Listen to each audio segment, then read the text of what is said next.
On a modifié un ancien vibro de 2,50 m là. On fait les carottes, enfin les dernières carottes semées. Allez, on met les watts. Alors ça c'est la mauvaise nouvelle de la semaine. Donc moi je suis un peu deg. Allez, c'est parti pour le ramassage des échalotes.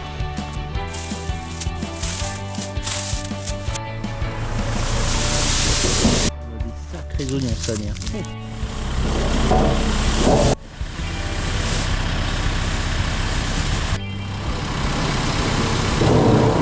Ça arrive à tout le monde, on en fait tous. Le principal c'est de les assumer. Ça fera office de cérémonie d'ouverture des JO.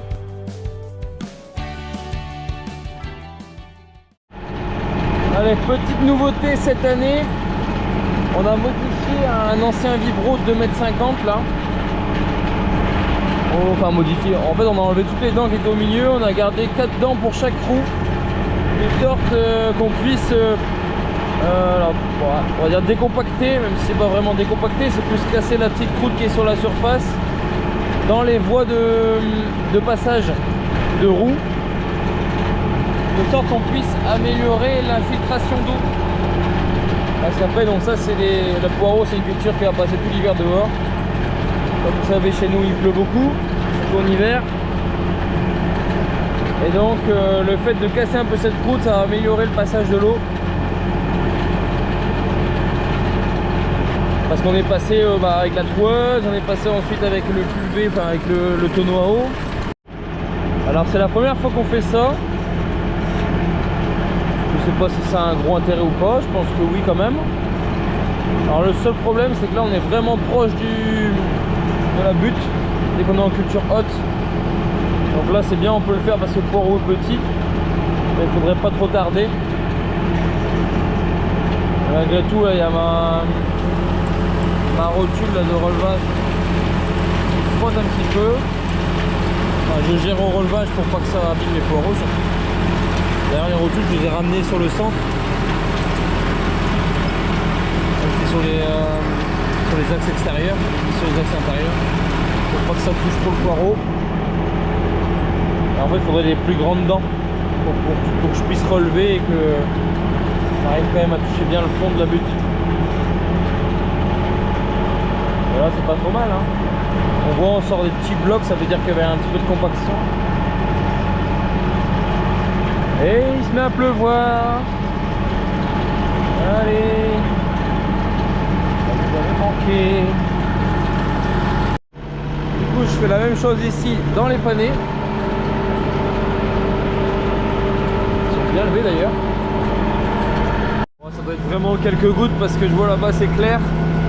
Juste le petit nuage là qui doit passer. Vous n'avez rien annoncé.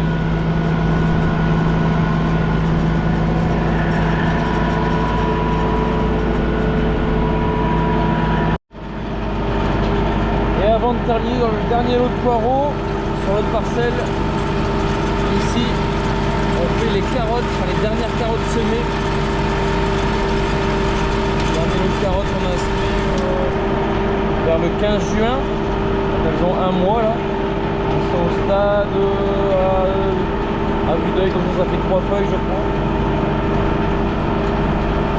Belle levée aussi. Donc là on a fait des billons avec 3 lignes.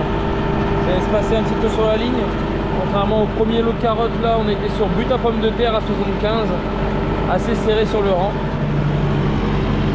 D'ailleurs je vous avais pas montré, parce que j'avais pas la GoPro avec, je suis allé chercher le butoir de la Cuma pour buter les carottes avec le sarcleur, hein, enfin le sarcleur avec les couteaux en fait qui coupent les flancs de butte comme on avait utilisé pour les pommes de terre là-bas. Et franchement ça va super bien, il reste encore quelques petites choses sur les côtés, des matricaires, ça ne sont non quasiment plus, surtout matricaires et un petit peu de graminées. Donc je me suis dit je vais faire ça. Alors par ici c'est propre, c'est surtout sur le fond là-bas, c'est un peu plus sale. Et on va refaire un petit passage à la main vite fait dedans pour dire de finir le boulot, que ce soit nickel. Allez on met les watts. Ça déroule Parce qu'on est quand même dimanche, hein. Si on peut rentrer un petit peu plus tôt à la maison, ce serait sympa. Même si j'ai déjà profité hier soir. C'est une petite sortie ciné là. On a été voir, j'en parle parce que c'est vraiment super. On a été voir Le Comte de Monte Cristo au ciné avec Pierre Ninet. Un super film. Il dure 3 heures mais vous ne voyez pas passer. Je vous le conseille vivement. C'est un chef-d'œuvre. Surtout avec des acteurs français, c'est magnifique. Et on termine du coup ici dans le deuxième champ de poireaux. Il a été fraîchement planté. En fait c'est ça qu'il faut faire tout de suite après la plantation. C'est tout simple. Les poireaux sont tout petits. Ah oui, puis aussi chose importante que j'ai oublié de dire par rapport à l'opération que je suis en train d'effectuer, c'est que en fait, en travaillant du coup les passages de rouge, j'ameublis la terre. Et si toutefois j'ai envie de buter, alors buter pour 2 raisons. La première, je peux buter pour faire un peu plus de blanc sur mes fûts de poireaux. Donc comme je l'avais dit, hein, quand le poireau est dans le noir, il fait du blanc en fait. C'est ça qui fait la taille du blanc. Donc pourquoi pas buter pour avoir plus de blanc, mais aussi buter pour faire une petite trace, enfin faire un sillon en fait au milieu, qui permettra de créer en fait 2 buttes différentes au lieu d'un billon. Et ce qui fait qu'au niveau de l'arrachage, quand on est en conditions humides, ça va légèrement mieux quand même à arracher sur des buttes uniques par ligne de poireau. Surtout avec l'arracheuse qu'on a, comme on n'a pas la déportation, etc. Alors je sais pas l'expliquer vraiment pourquoi, mais je sais quand on a une butte en fait, ça s'arrache un petit peu mieux que si par exemple on est à plat. Alors ça c'est la mauvaise nouvelle de la semaine. Je suis dans les choux ici. Et en fait on est venu les biner, donc on est dimanche, on les a binés hier matin. On a fait un complément de binage avec le petit Someca et la petite bineuse avec des grands couteaux pour passer en dessous des choux parce qu'il y a pas mal de mauvais arbres qui étaient revenus, qu'on n'avait pas réussi à éliminer. Et surtout, comme je l'avais dit, avec la pluie qu'on avait eue le lendemain du binage avec la grosse stequetti, on n'avait pas eu 100%. Et on s'est rendu compte, quand je suis passé dans les choux blancs, qu'en fait ce ne sont pas des choux blancs, ce sont des choux pointus. Donc c'est merveilleux parce que en fait j'ai pas de choux blancs cette année. En fait mon pépiniériste il s'est gouré. Alors je sais pas, je les ai appelés, ils répondaient pas. Donc on verra demain lundi.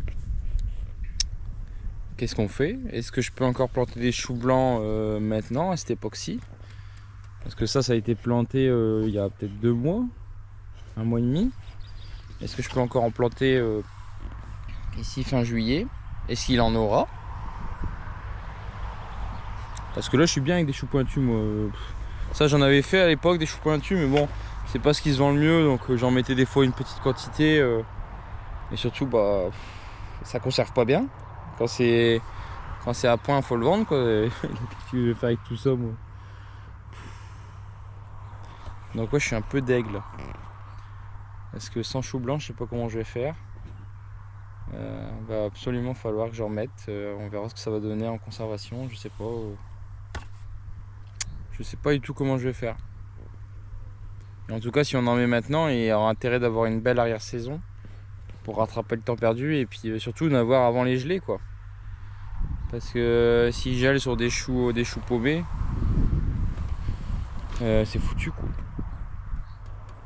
Donc voilà.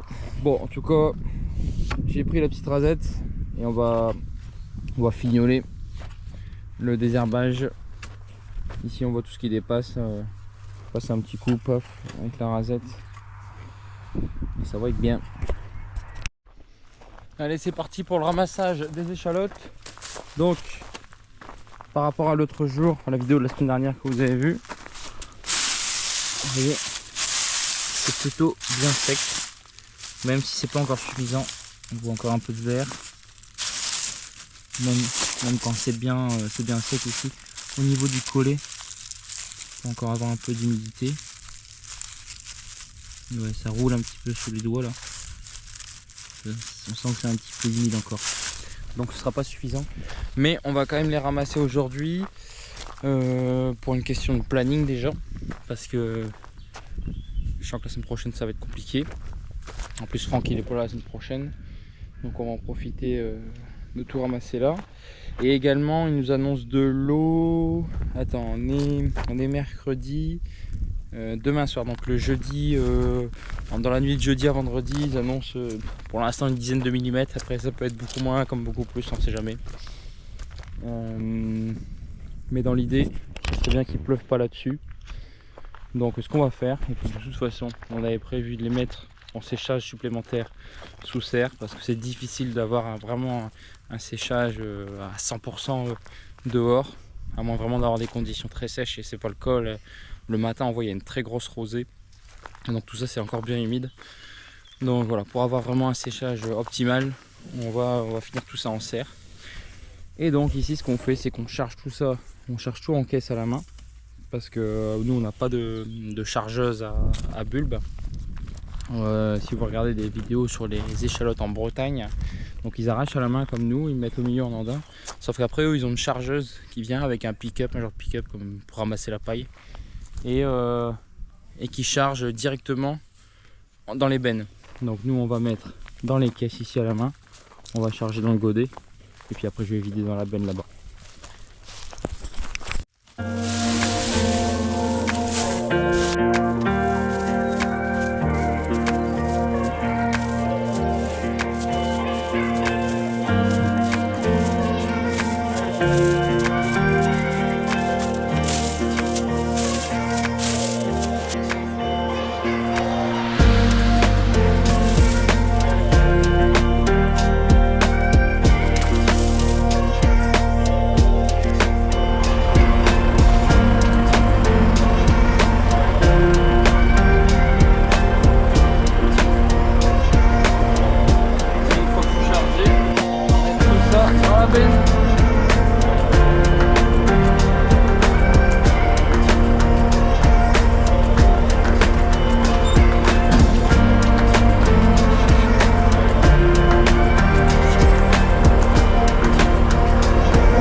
Emballé, c'est pesé, terminé. On a mis quoi, une bonne heure et demie je pense, 1h30 à 3 pour tout ramasser. On met le dernier godet dans la benne, on rentre à la ferme.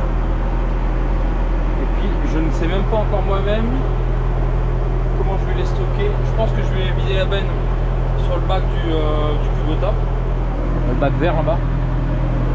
Et puis on ira dans l'insert pour étaler au fur et à mesure. Je pense que ça va être pas mal ça. Alors là je vous ai pas montré ce matin, mais je vous montrerai pour les oignons qui suivent là-bas. La première plantation d'oignons bulbilles, je les ai arrachés ce matin. Alors j'ai d'abord effeuillé.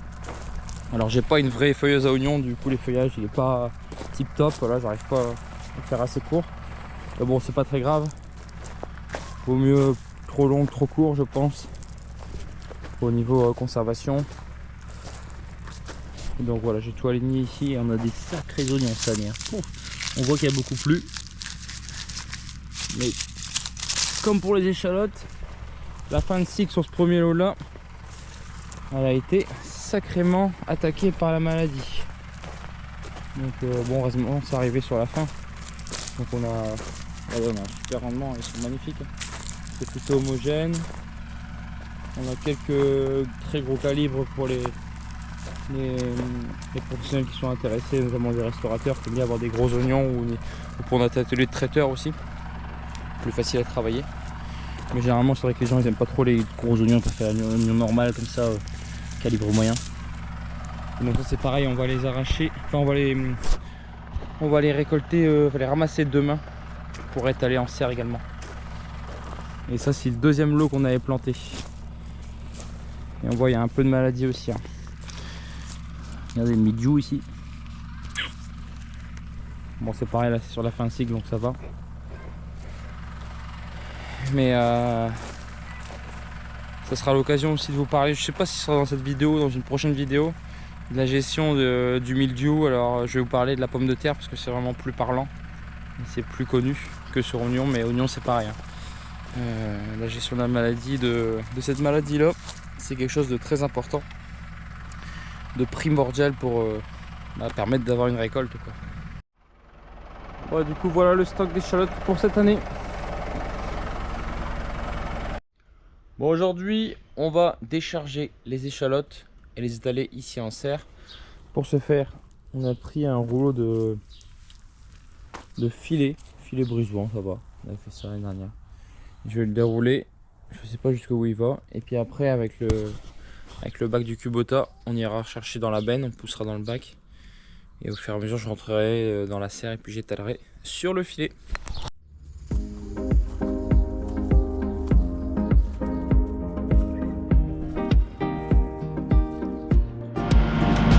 Donc là j'ai mis la benne en place, je vais mettre le bac tracteur en dessous. Ce qui est bien c'est qu'il est à peu près à la bonne largeur. Bon, il y en a qui va tomber un petit peu des choses qui vont tomber sur les côtés, mais c'est pas très grave. Et je vais balayer légèrement, mais pas pour que ça coule tout seul, juste pour faciliter après le déchargement que je vais faire avec un petit râteau.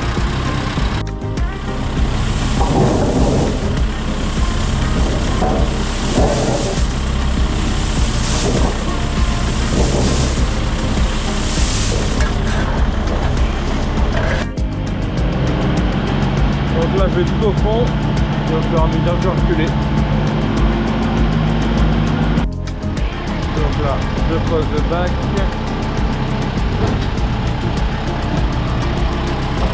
Ensuite je vais décrocher ici. Ouais. Non c'est ça aussi.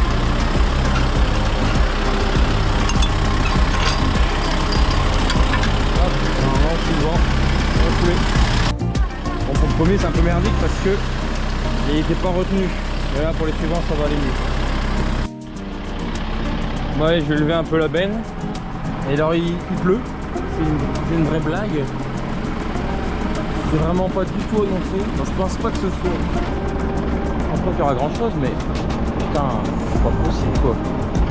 Juste quand je fais un truc où il faut vraiment qu'il fasse sec, il doit se mettre à pleuvoir. Incroyable. Ouais, du coup, normalement ça retient. Je vais essayer d'étaler un petit peu plus. Voilà.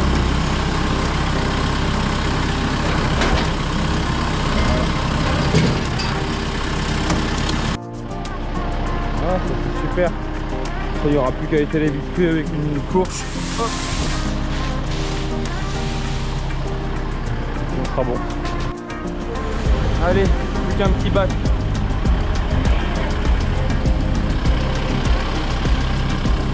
Et en fait on a trouvé une nouvelle technique. C'est que je reste dans le bac, au lieu de vider complètement et de faire des tas, je vais étaler au fur et à mesure en tirant à la main. Comme ça, on va pas les reprendre de trop. Maintenant il est en super lente. Et ici, je vais chercher. Et je répartis au fur et à mesure. La bâche pour étaler.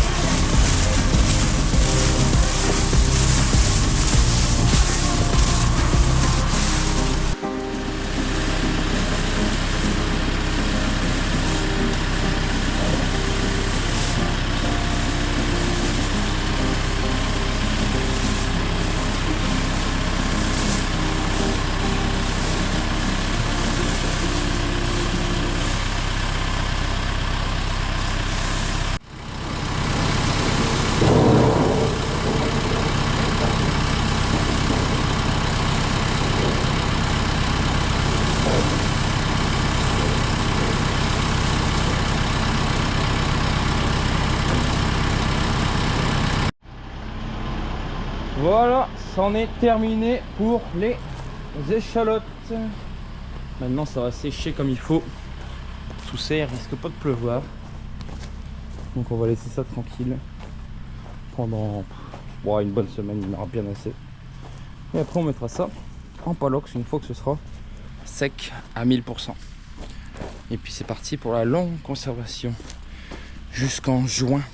Enfin, si tout va bien avec les problèmes de maladie que j'ai eu en fin de cycle. Mais normalement, j'ai confiance. Alors par rapport à mes choux là, j'ai dû attendre le lundi pour avoir le fin mot de l'histoire. Le pépiniériste est arrivé, est venu voir à la ferme. En effet, choux pointus, bon, pas trop de doute là-dessus. Et il s'avère qu'en fait c'est une erreur de grande envergure, on va dire, parce que je suis pas du tout le seul. En fait tous les choux blancs, soi-disant blancs, qui ont été livrés cette semaine-là sur le secteur, en fait sont avérés être des choux pointus. Donc certainement une erreur au niveau parce qu'en fait c'est un producteur qui travaille avec un plus gros producteur, bref je vais pas donner le nom, c'est pas l'objectif. Et à mon avis c'est celui-là qui s'est trompé. Alors c'est des choses, à mon avis c'est des... Alors deux possibilités, soit c'est parce que c'est un bug informatique, parce qu'en fait au niveau de la pépinière tout est robotisé, enfin c'est une très grosse boutique, c'est assez impressionnant.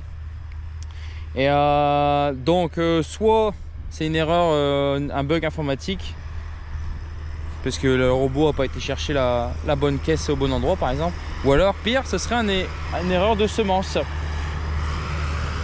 Et si c'est une erreur de semence, là c'est assez fou.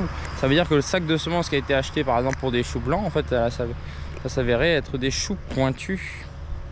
Et en fait il se trouve que les choux pointus et les choux blancs au niveau du plant ça se ressemble vraiment. Même d'ailleurs en début de croissance, tant que ça va pas paumer, ça ressemble vraiment à du chou blanc. On est d'accord. C'est au moment où ça pomme où tu vois que c'est différent. Enfin bref, du coup ils ont reconnu leur erreur, il n'y a pas de problème.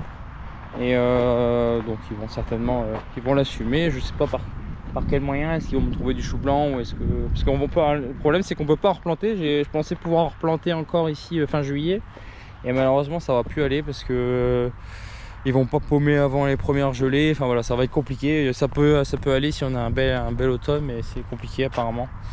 Donc voilà, ils vont certainement s'arranger pour me trouver du chou blanc. Donc ça c'est vrai qu'il n'y a pas vraiment du chou blanc ici ou ailleurs, c'est à peu près la même chose. Mais bon c'est dommage, on aime bien produire ce qu'on vend. Donc ça, et puis forcément les choux pointus je vais pas les payer puisque je vais pas savoir les vendre, hein. Des choux pointus quand j'en prenais, même j'ai arrêté d'en prendre parce que ça se vendait pas très bien. Et tu prends une caisse à la fois de plein et c'est tout quoi. Là il y en a beaucoup de trop. Donc voilà, je vais pas savoir quoi en faire. On verra, on va les brader, on va les vendre pour pas grand chose aux clients qui veulent. Donc voilà, au début j'étais franchement remonté, j'étais pas content parce que je me dis que c'était un truc qui était impossible pour moi de se tromper dans des variétés, surtout dans des espèces encore pires. Donc j'étais un peu dégoûté. Mais voilà, comme je dis toujours, des erreurs ça arrive à tout le monde, on en fait tous. Le principal c'est de les assumer. Bon, je sais pas vous, mais en tout cas moi, le ramassage des échalotes là ça m'a donné un petit peu chaud.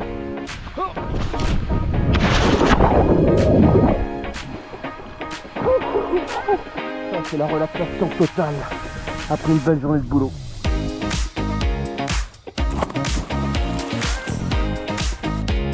Bon, à l'aube de l'ouverture des Jeux Olympiques, moi je propose un petit défi. Le bassin ici, de 70 mètres, je viens de calculer. Donc on va faire un petit prono là-dessus. Ça fera au pic de cérémonie d'ouverture des JO.